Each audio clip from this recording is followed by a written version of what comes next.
Love you, pare. Bibo!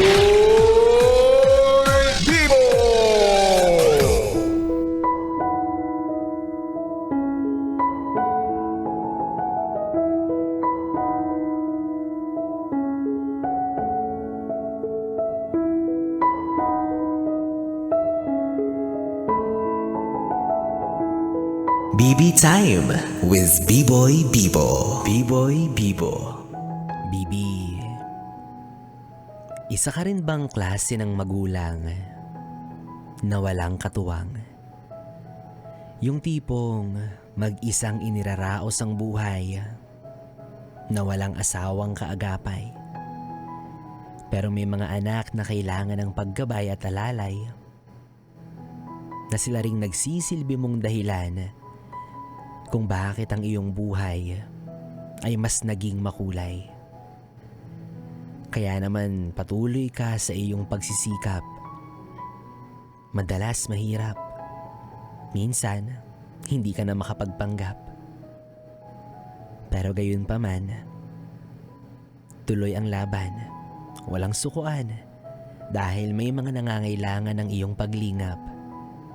At alam mong parte ng misyon mong tuparin ang kanilang mga pangarap. Sabi nga nila, nanay na, tatay pa. Daddy na, mami pa.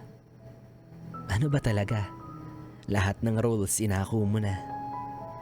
Sa bagay, ganyan naman talaga magmahal ang pusong walang hinihinging kondisyon para sa mga mahal mong nagsisilbi mong inspirasyon.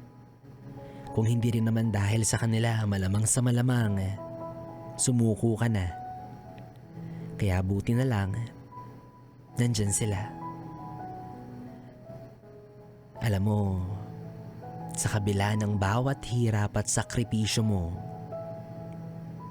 gusto ko lang na malaman mong proud ang mga anak mo sa'yo. Masaya sila kasi kahit kulang sila ng magulang, maaaring walang ama o walang ina, kailanman, hindi nila naramdaman na may kakulangan. Paano ba naman? Labis pa sa sobra ang pagmamahal na binibigay mo sa kanila. Kumbaga, ikaw lang at sila, sapat na. Kaya saludo ako sa dedikasyon na meron ka.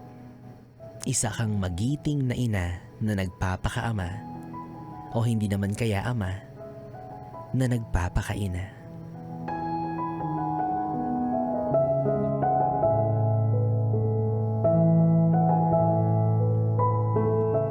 Yes, ina ka pala eh. Ikaw na, ina ka. Ina ka pala. Pwede rin namang ama ka pala eh. Diba? Yes, friend, B-Boy Bibo pa rin ang iyong kapiling para sa ating tuloy-tuloy na BB Time hanggang mamayang alas 12 dito sa 101.1 Yes FM. Solid. Oras natin, 10:42.